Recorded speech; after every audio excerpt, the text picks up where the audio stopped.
at the fastest rate in more than a decade, 23% faster than pre-pandemic levels.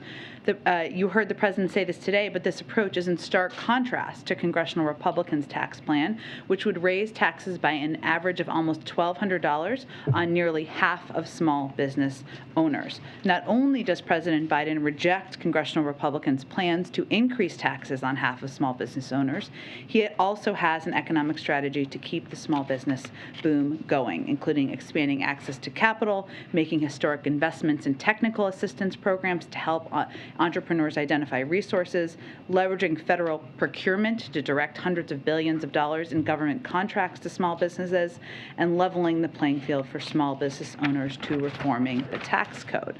Also wanted to note that today the Food and Drug Administration announced two proposed rules, one to prohibit menthol cigarettes and one to prohibit flavored cigars. The rules announced today would enforce regulations related to what stores sell and what companies manufacture and distribute, which is a critical action to prevent children from becoming the next generation of smokers, help adult smokers quit, and significantly reduce tobacco-related health disparities.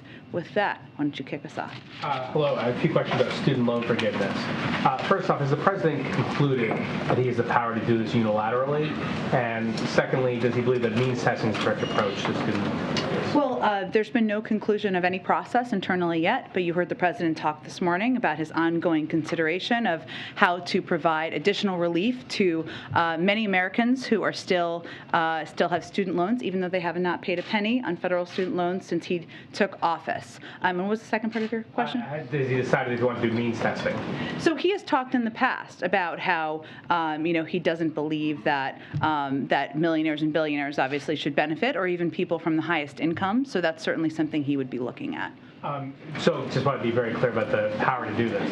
He's looking at doing this issue. Yeah. But you're not saying if he's going to send the bill to Congress or if he's actually going to do it himself. Well, we definitely know he has the ability and the legal ability to sign a bill Congress passes. So what we're really talking about is authorities through executive action, which we're continuing to look at and he's continuing to consider. And lastly, what concerns does he have with the growing cost of college? Obviously the cost of college has been rising very quickly. This would reduce borrowers' out-of-pocket costs so they would pay down some of their debt, but what about the cost of the education up front? Well, from the beginning of his administration, and I would say through the course of his career, he has expressed an interest on the increasing cost of college and the barriers that poses to people getting a 2-year or 4-year education. He has taken a number of steps already since he took office to bring down costs for Americans, including bringing down the cost of college. The American Rescue Plan provided nearly $40 billion in higher education relief for colleges and universities, much of which was earmarked for emergency financial aid to help students to make college more affordable for college and for current and future students. He also called for and Congress passed a $400 increase in the maximum Pell Grant, the largest increase in over a decade. And additionally, we have now approved the cancellation of more than $18.5 billion in student loan debt for more than 750,000 borrowers. So while he's continuing to consider what executive actions he could take using his own authority, even though if Congress sent him a bill tomorrow, he could sign it, and he would sign it to give $10,000 of student debt relief. He has not hesitated and has also taken additional steps. And the final question, response to Republicans like Senator Romney who say this is a political giveaway to consider canceling student loan debt. I would say, the president's view is that as the leader of the country, what he needs to do is continue to provide relief to people who need it most, to help people get some extra breathing room, and that includes getting people this consideration of getting people relief who have taken steps to further their education and maybe take steps to advance their family circumstances. Go ahead. Thanks. Switching gears to Title 42, the president said today that the administration would comply with whatever the courts decide. So just to be clear, there's not a plan to fight this decision? That would be a decision made by the Department of Justice, but they haven't even done a formal ruling that they're considering at this point in time. But there's the temporary, the TRO. So at this point, the administration doesn't have anything to announce in terms They of verbally did the TRO. They have not done, I don't believe, a more formal written one that has been looked at or considered by the Department of Justice at this point in time. Does the president disagree with this ruling? Again, it's the Department of Justice to look at this. The president has talked about how the authority is given to the CDC to make a decision about when the conditions exist to lift Title 42. They made that decision, and he certainly supports that, and that's why we're preparing to lift it through the Department of Homeland Security and an interagency process. But if the CDC determined, like you just said, the order was no longer necessary, then it wouldn't make sense to not fight this, to let it just stand. Well, the Department of Justice would make that decision. There hasn't even been a formal issuing by the court. It's been a verbal report. They said they would need to look at that. They would make any announcement about any legal action. I just want to ask you, we just continue to hear these Democratic senators that were briefed this week. Corto Mazda was the latest. She was briefed by the administration and said that even though you've been saying there's this comprehensive plan to deal with the border after Title 42 is lifted, she has not seen a comprehensive plan. She said she did not hear a comprehensive plan on how they are going to address the surge or the resources needed to make sure we are addressing the drug trafficking across the border. So your response to her and just big picture why Democrats aren't united on this? I can't speak for all Democrats. I can tell you that we share the frustration about how broken our immigration system is and how there need to be fixes at the border, whether that is smarter security funding or fixing the asylum processing system that's long been broken. And we would welcome the interest of any Democrat or Republican to work with us on that effort and talk about and work on moving forward the bill the president proposed on his first day in office. Secretary Mayorkas, who oversees this, of course, has been testifying. I think he's testifying to 4 committees, including the House Judiciary Committee today, and he laid out 6 pillars of our plan, including components that address exactly those specific pieces: how we would surge resources, personnel, transportation, medical support, how we're enhancing CBP processing, how we're administering consequences for unlawful entry, how we're bolstering the capacity of non-governmental organizations, what we're doing to target and disrupt the transnational criminal organizations, and how we're going to deter irregular migration. But this is not an immigration policy. This is how we're implementing the lifting of Title 42. So we need a longer-term, more comprehensive immigration reform policy, and we'd welcome any efforts to work with that with members of Congress. Go ahead. Hey, Jen, the request for $33 billion, how quickly do you expect it will move through Congress, and when is the deadline for when you absolutely need it? I'm not here to set new deadlines, but I can tell you that both needs are urgent. Well, I would say that need is urgent, as is the need for COVID funding is urgent. In terms of where we are with spending, just to give you a sense of the money that we've already allocated or already been putting on the ground to the Ukrainians in the form of military assistance. I stumbled through that a little bit. As you know, we had $3.5 billion in military security assistance. We have about $250 million of that left in drawdown. So obviously we will work to expedite that and provide that to the Ukrainians. But in order to continue to help assist them, help make sure they have the weapons they need, the artillery they need, the equipment they need, it is certainly urgent to move forward on this funding. And what is your view on why the economy shrunk 1.4% during the first quarter? So GDP, which is what that's a measure of, measures a couple of different components of economic data: consumption, investment, inventory, and exports. On a number of these data components, we had very positive signs in this same set of data, including consumption. Consumer spending was up by about 2.5%. On investment, business investment, residential investment, both up as well. And on exports, the number was down, but that is largely because our economy is doing better than many economies around the world. So while we were purchasing a lot of goods from other countries, there wasn't the same capacity to purchase our goods. That is why that number was lower. And then on inventory, which is another piece of data that is measured, quarter 4 of last year had the largest inventory number of any quarter in history, in large part because as the supply chain problems were being fixed, thanks in large large part to the president's efforts, businesses were able to get goods, and they made enormous purchases, largest numbers to stock their inventory of any quarter in history. And what this data is measuring is changes in growth from quarter to quarter. So because of that, even though this was the 5th largest inventory quarter in history, in comparison with the 4th quarter of last year, it showed a decrease, which led to the number. But what economists, many economists, Jason Furman has spoken to this and others, what they look at as measures of the strength of the economy and what they're monitoring closely from quarter to quarter as important indicators are consumer spending, business investment, residential investment. All of these increased at strong rates in the first quarter, and as did the overall demand, and are good signs for the strength of the economy. And lastly, to what extent are you looking at cutting tariffs on Chinese goods as a way to ease inflation? Well, there's an ongoing review of that led by Ambassador Tai at USTR, and we are certainly continuing to look at where these tariffs put in place by the prior administration don't make sense. And one of the factors that we're looking at as a part of this review is certainly the impact on jobs and wages and, of course, on inflation. But we're also looking at, and costs, of course, of goods, but we're also looking at where we have concerns about the economic policies and approaches of China. But I don't have anything to preview at this point in terms of how that review is going. Go ahead. Just one point of clarification. Does the president want this funding for Ukraine tied to the COVID-19 funding? We're not making a predetermination of that from here.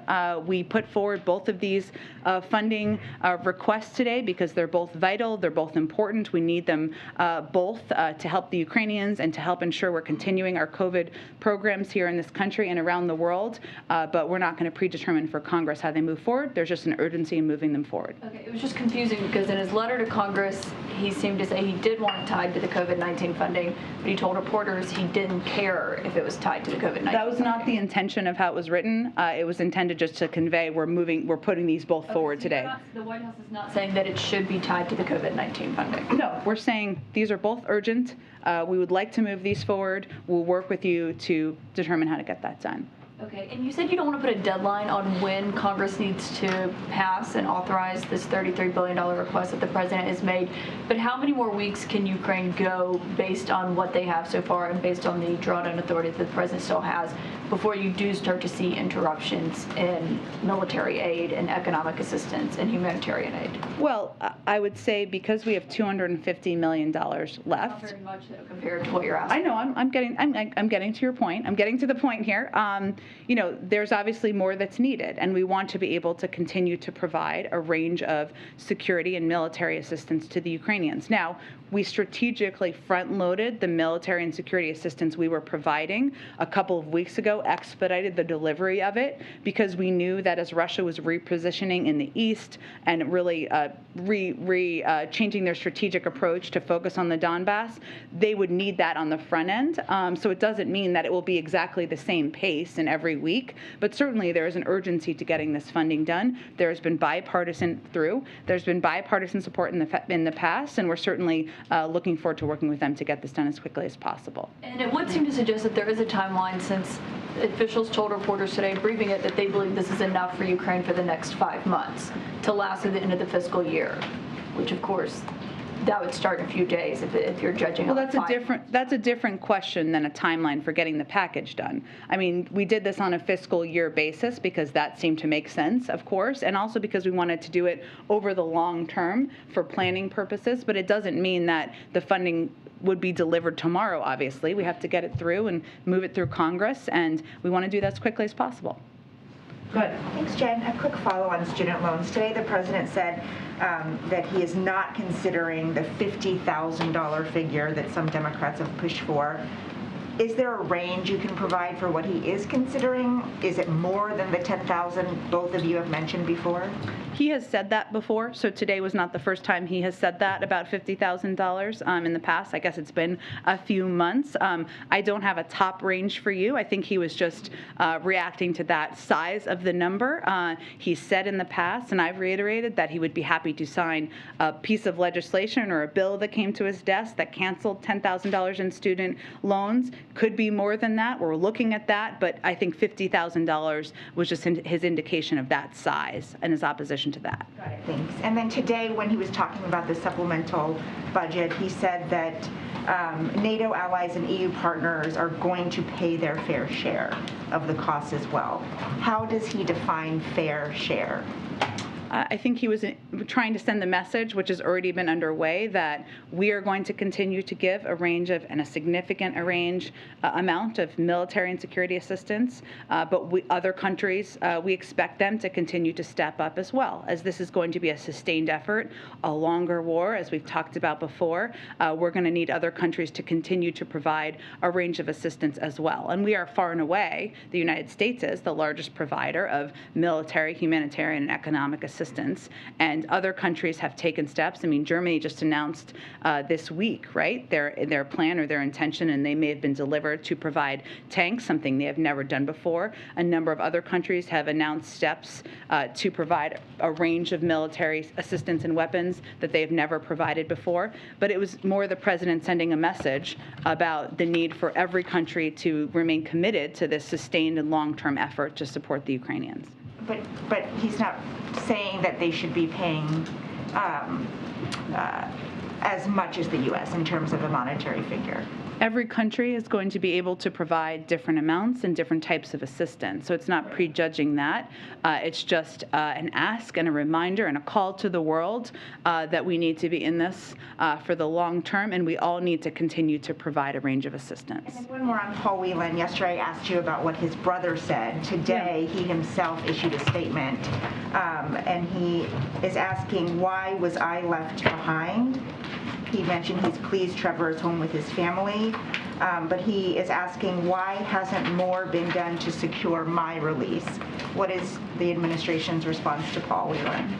I would say that we will continue to do everything possible to bring Paul Whelan home. We are in regular touch with his family and his family members, and we don't outline in detail everything we are doing publicly because our objective is to return him home with his family. The president is focused on that, and we would say to him, we are going to continue to do everything possible to bring you home. Can you say whether there has been any progress made in the past 2-3 months on their cases on Whelan and Brittany Griner? It wouldn't be constructive to outline or detail any specifics from here because our objective is to be successful, and talking about these cases publicly and getting into specifics often isn't constructive toward that goal. Thank you. Jen, thank you. I want to start by asking you a few questions about Ukraine. The UN Secretary General met with President Putin. He's meeting with President Zelensky. He's trying to strike a deal to get those who are in the steel plant out. The Ukrainian officials were very skeptical of these talks heading into this week. Does the administration feel as though there's been any progress that has come out of his talks with Putin and Zelensky? Look, I would say that it's not for us to make a judgment from here. We are here to support the efforts of the Ukrainians and the Ukrainian leaders to pursue diplomatic talks and diplomatic engagements should they see that as constructive. We have not seen evidence that President Putin or the Russians have taken steps, whether it is allowing for humanitarian convoys to move forward, humanitarian assistance, creating corridors, that would give an indication of that. But our objective is continue to implement the strategy that we laid out from early in this conflict, which is to provide the type of security and military assistance to help the Ukrainians fight and win on the battlefield. They obviously did that in Kyiv and pushing back the Russians, to give them economic and humanitarian assistance to strengthen their hand in diplomatic talks. Against the backdrop of the president's announcement today and request for this $33 billion aid package, can you say, is it the policy goal of the United States for Ukraine to defeat Russia? Well, look, it depends on we're not going to define that from here. That's for the Ukraine. Well, that's for the Ukrainians to define. What we are going to do from here is to continue to provide them with a range of security and military assistance, as is evidenced by the package that the president proposed and put forward to Capitol Hill today, to strengthen their hand on the negotiating table and ensure that they have the support and backing of the United States and the world. Just to be clear, and I understand what you're saying, it's for the Ukrainians to define, but does the United States think that success has to include Russians leaving all of the new portions of Ukraine that they've currently invaded? Again, we're not going to define that from here, Kristen. There are a range of negotiations that may happen and may take place, and we're just not going to get ahead of that. Let me ask you about Build Back Better, if I might, or the remains of Build Back Better. Yeah. Given that you are pushing for this new aid, given that you are pushing for pandemic aid as well, where does that fall right now on the agenda? Is there urgency to get those priorities passed as well? Absolutely. I mean, here's the thing about Congress and governing. You can and you are able to do more than one thing at one time, right? Just even look at the committees of jurisdiction in Congress.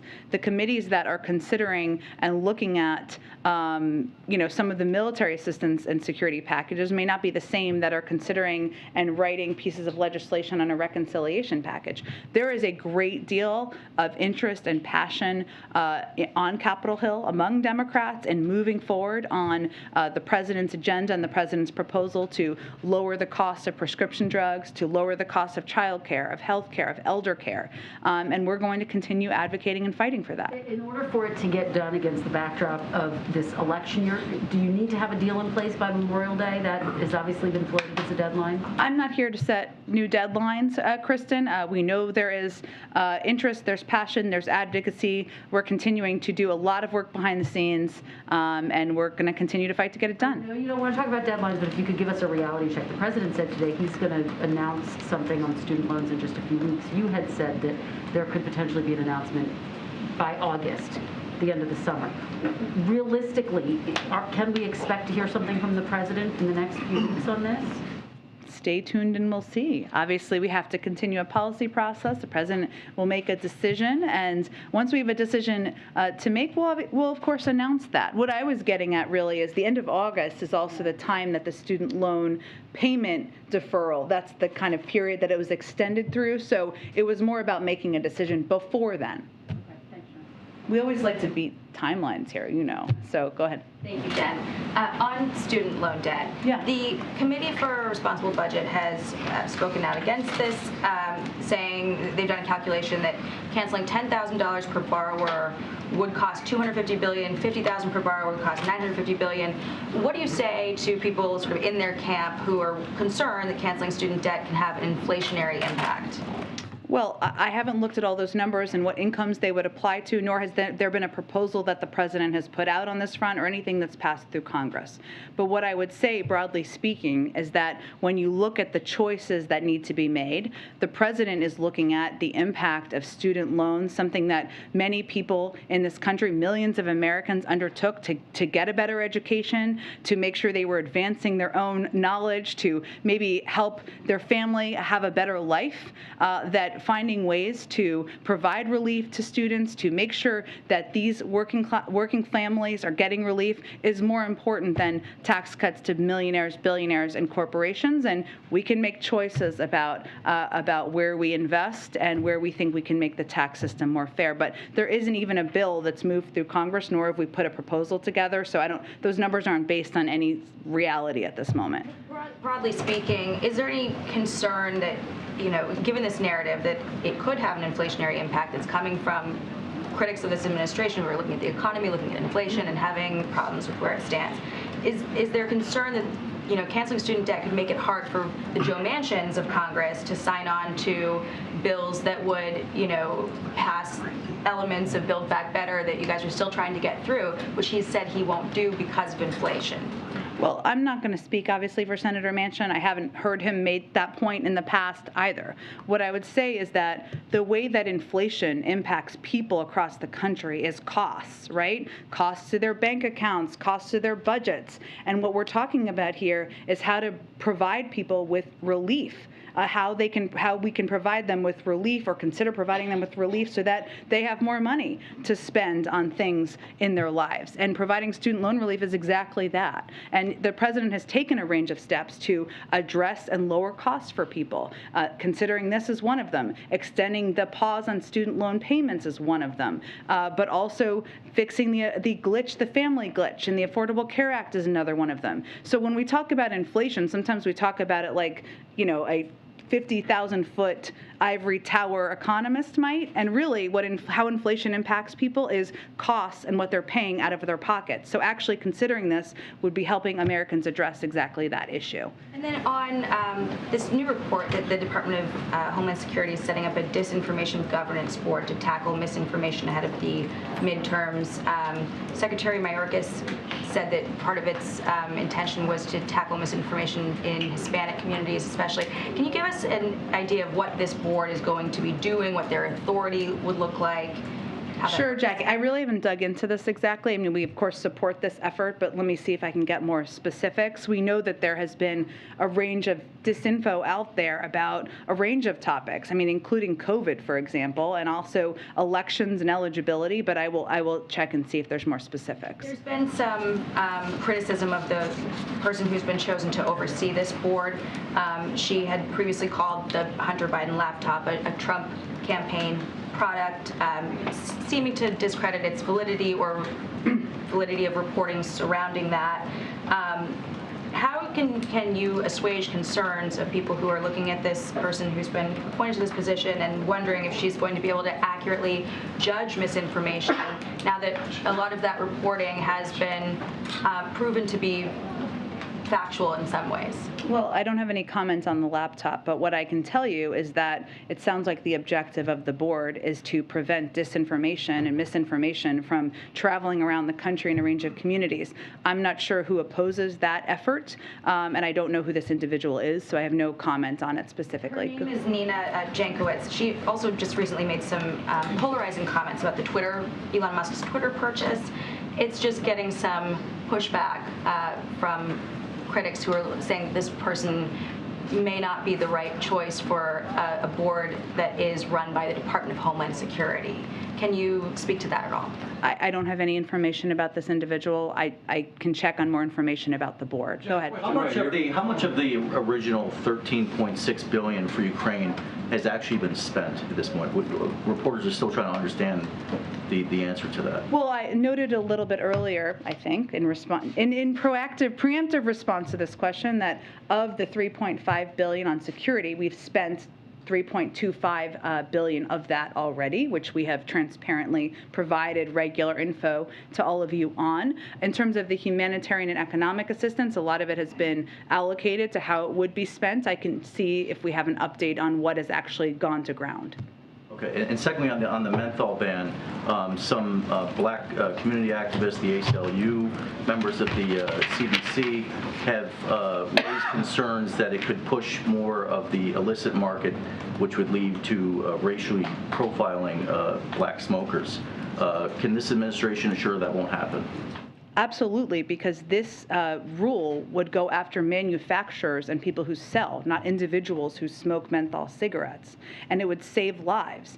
I'd also note that the NAACP put out a statement saying for decades the tobacco industry has been targeting African Americans and have contributed to the skyrocketing rates of heart disease, stroke, and cancer across our community. The tobacco industry is on a narrow quest for profit, and they have been killing us along the way. The NAACP has been calling for a ban on menthol cigarettes and flavored e-cigarettes for years now, and we applaud the FDA's plan. But what we're talking about here is these rules are estimated that it's estimated that eliminating menthol in tobacco products could prevent up to 654,000 deaths over the next 40 years and up to 238,000 deaths among African Americans. But this is not about going after individuals smoking menthol cigarettes. This is about manufacturers and people who are selling them.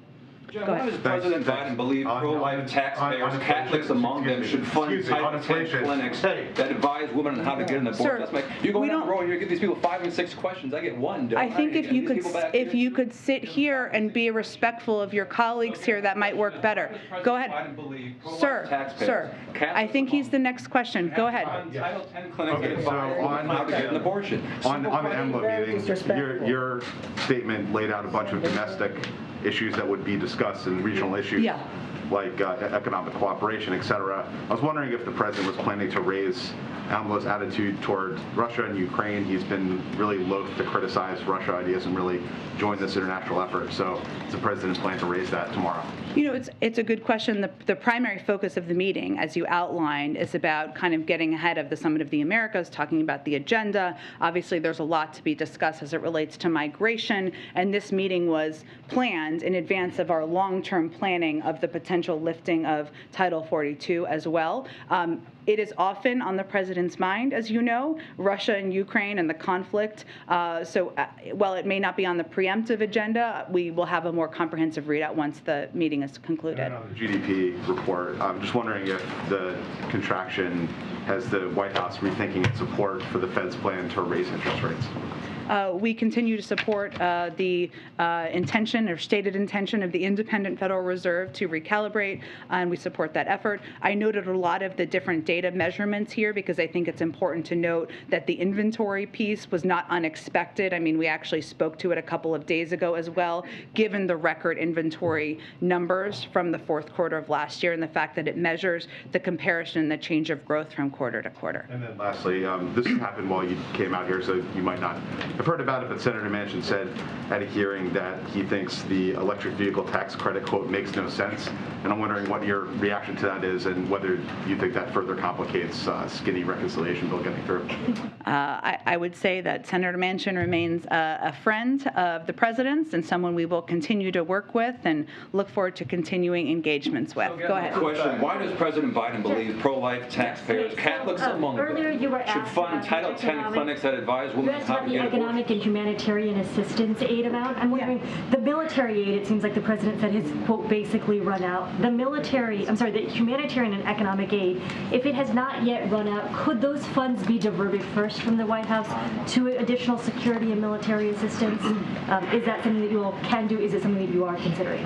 I don't believe, it's a good question, I don't believe that's under consideration, in large part because the humanitarian and economic assistance is vital. Think about the number of the millions of refugees, the millions of people who have become homeless as a result of this, or no longer in their homes as a result of this war. And there are a range of economic needs that President Zelensky has spoken about himself about that will be needed over the coming months. So that's why there are multiple buckets, and that will continue to be the case. I'm not aware of any consideration of reallocation of funds. Then the other question I was going to ask is, in terms of having the $250 million in military assistance that remains, could you all essentially spend money on the front side in the coming weeks if Congress is unable to pass something, recoup it from the supplemental later? And if you do that, is there a limit to how much money you can spend that way up front? Just so I understand, I may have to ask OMB this question. Can we kind of get a line of credit of sorts? Correct, exactly. Okay, to kind of purchase or things along those lines. Let me check and see with our budgetary experts. No one knows more than how this works than Shalonda Young, so I will check with her and get back to you. Last question I was going to ask is it the administration's policy to continue to provide essentially an unlimited amount of money to Ukraine? I mean, is there a top-line budget, and is the thinking that the administration will continue to support Ukraine for as long as it needs, for how much money it needs?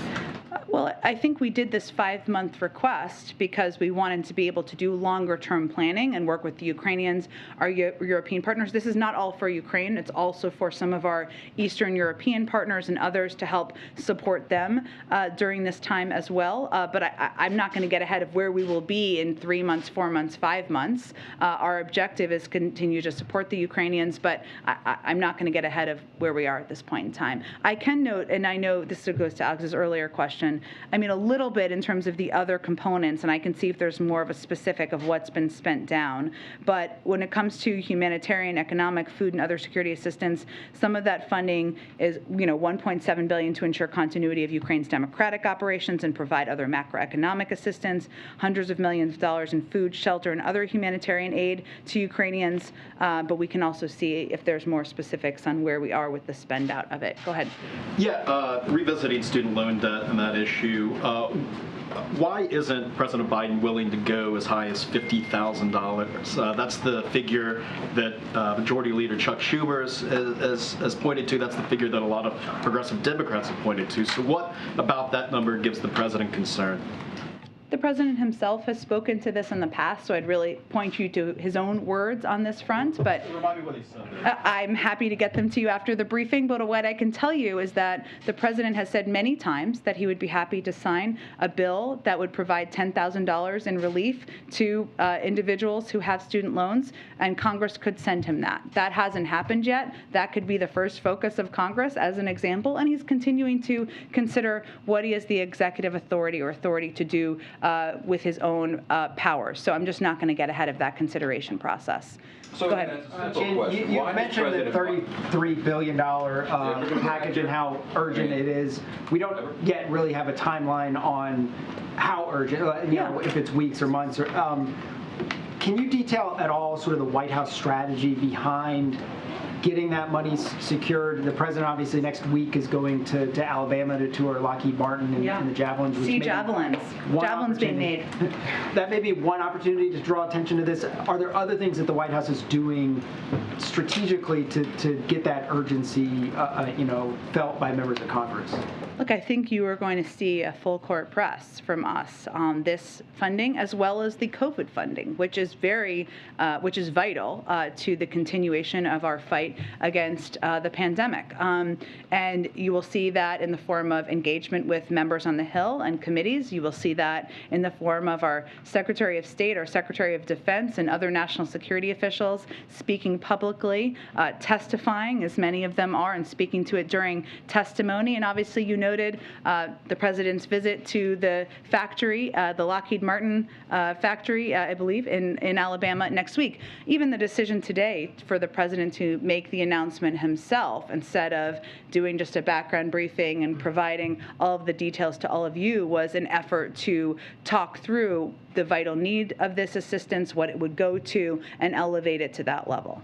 And then is there any effort, I guess, you heard this a little bit from him today, talking about how Ukrainians are giving up their lives, so the money, I guess, is there anything that the White House is doing to address the concern from some Americans that this is an awful lot of money going to a foreign country when we have domestic needs at home? I don't know if there's anything proactively that you guys may do to try to make that case for why this amount of money is needed.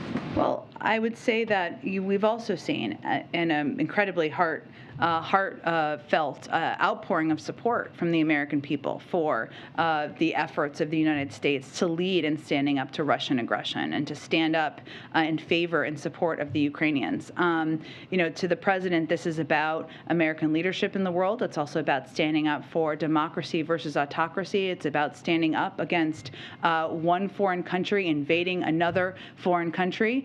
It's about American leadership in the world. So we will continue to articulate that and make that clear. And that is part of the reason why the president also detailed in specificity today what all of this would go to. I mean, some of it, a great deal of it is, of course, to military assistance to fight this war.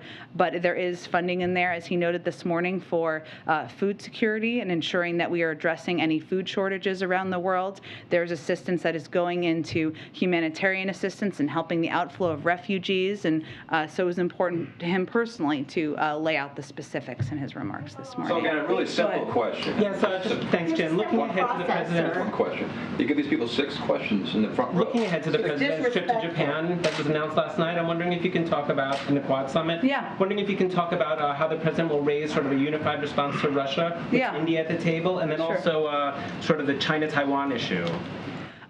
Well, on the first part, on Russia, I would say first we've had a number of engagements, as you know, with leaders in India about our approach to supporting the Ukrainians in this war, whether that is sanctions and the enormous sanctions package we've put in place, or of course the assistance we've provided.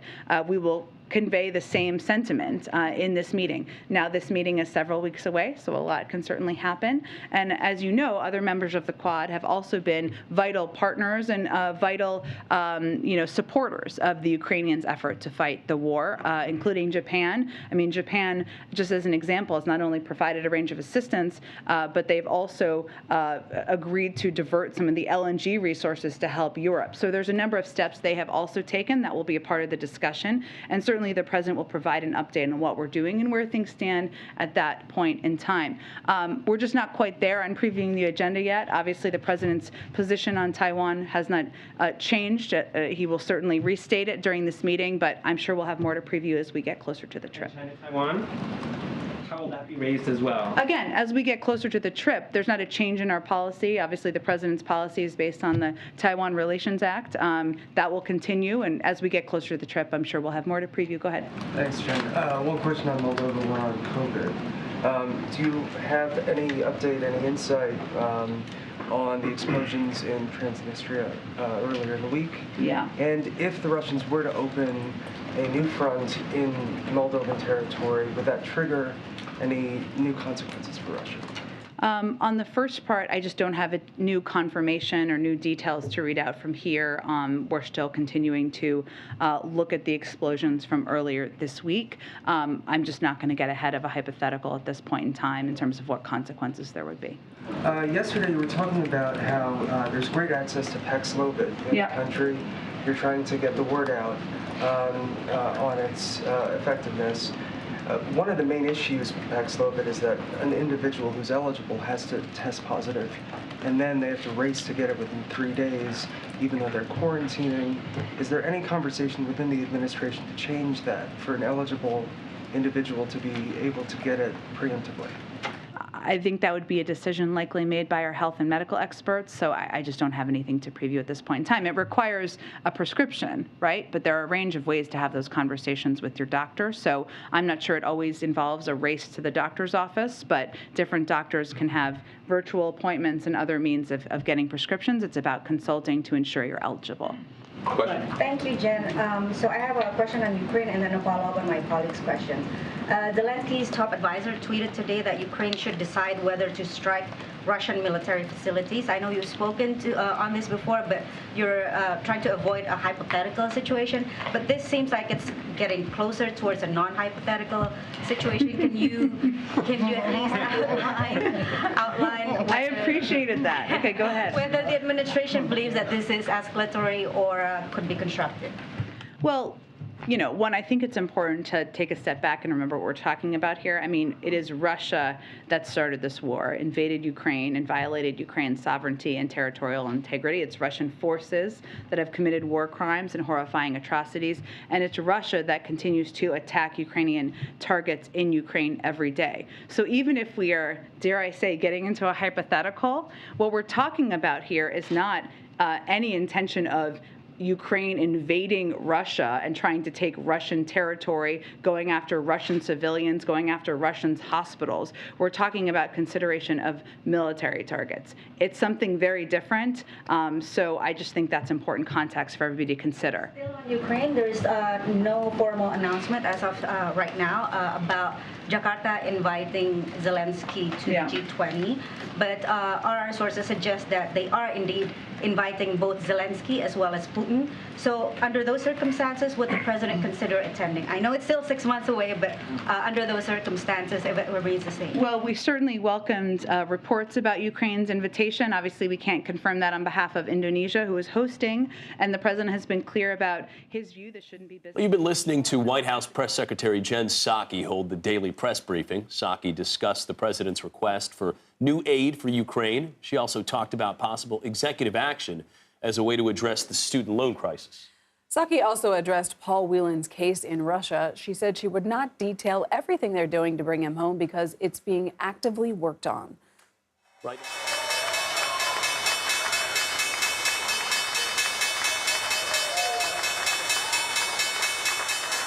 And there it is, the closing bell at the New York Stock Exchange. U.S. stocks shook up the GDP report and rose today as markets rallied from sharp losses earlier this week. The Dow Jones ended the day in the green, jumping about 34,000 points. The NASDAQ and S&P also had a good day. The NASDAQ climbed around 3%, and the S&P is up more than 2%. Joining us now is Matthew Luzetti. He is a chief U.S. economist